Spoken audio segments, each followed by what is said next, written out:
Welcome back to Free Indeed, where we stand on John 8:36 that says, "If the Son therefore shall make you free, you shall be free indeed." Today I want to look at some common biblical symptoms a person may manifest when they have a demon.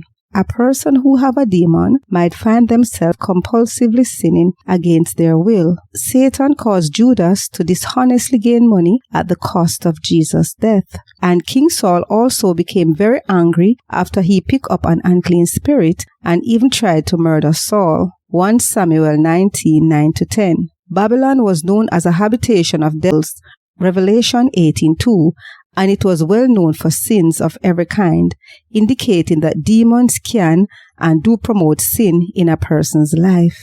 Fear and depression, irrational heaviness in the soul. King Saul was tormented with fear and depression by an evil spirit.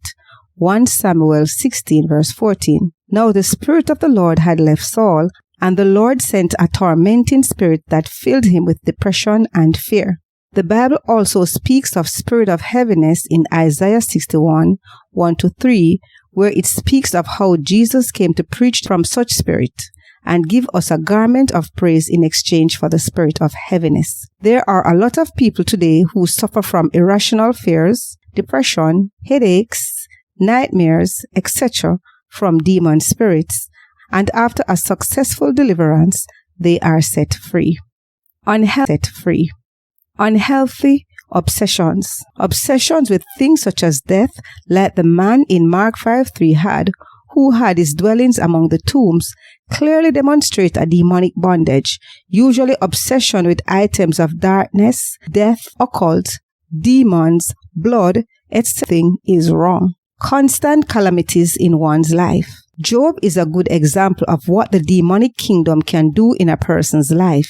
He had an almost endless list of calamities take place in his life due to an unclean spirit. Job feared greatly such calamities coming upon him. 5. And did not trust God to protect him in those eras. Therefore, I believe God allows Satan to enter his life and play havoc on everything he owned. So if you find yourself with problems all the time, as soon as one is solved, another one comes along, it might be because of some demonic activity present in your life.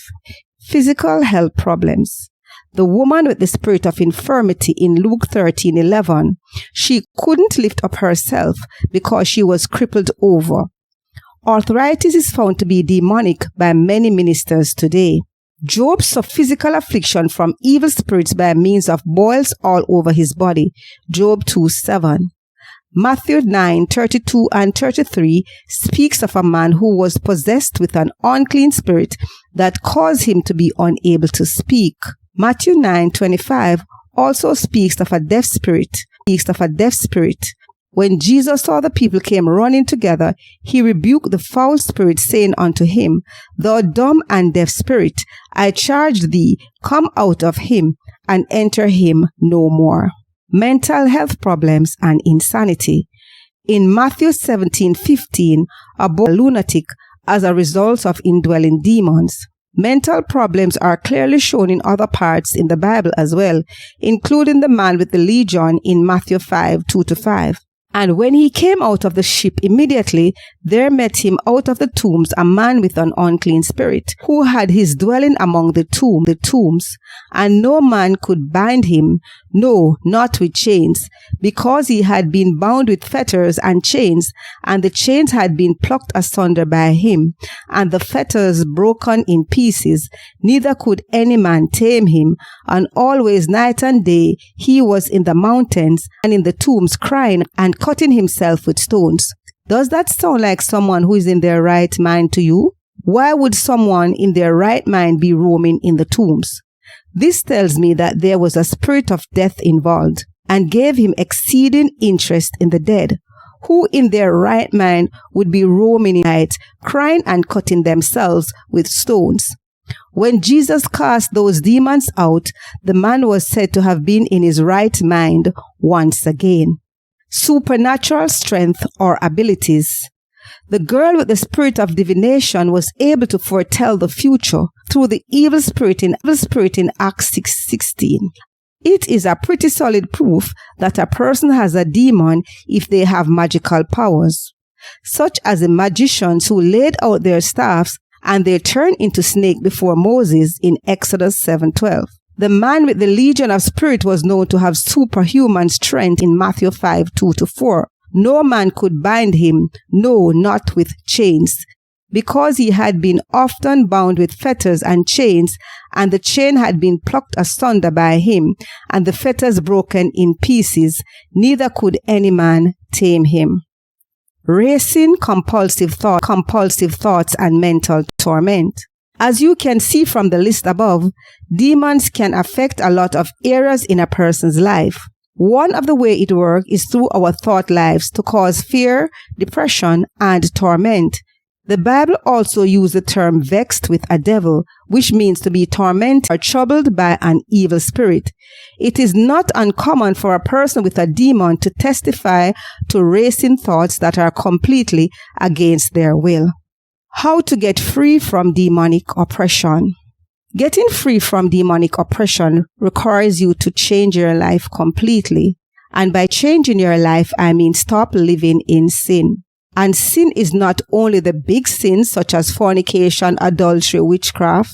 There are some little sins in our lives that keep us in bondage as well. What I recommend you do is do a soul searching. And every little thing in your life, you put it under the microscope and ask yourself, what would Jesus do? And if it's against the will of God, if Jesus Christ would not do such a thing, then you should not do it. As soon as you have gotten your sin life under control, I encourage you to fast and pray. Or wrestle with some spirits that only goes out through fasting and prayer. If you have been following my channel, you will know by now that I'm a big advocate of fasting. Fasting can break every chain, every affliction that the devil will use to torment us, to keep us in bondage can be broken by fasting. I recommend a 3-day dry fast, and if it doesn't go away, I recommend 3-day dry, 7-day liquid. And if it still doesn't go away, I recommend a 21-day partial fast, little Daniel fast, juice fast, and dry fast for 21 days. And if that doesn't work, you will continue on to 40 days with the same thing, liquid, Daniel, and dry. Thank you for listening. And remember, if the Son therefore shall make you free, you will be free indeed.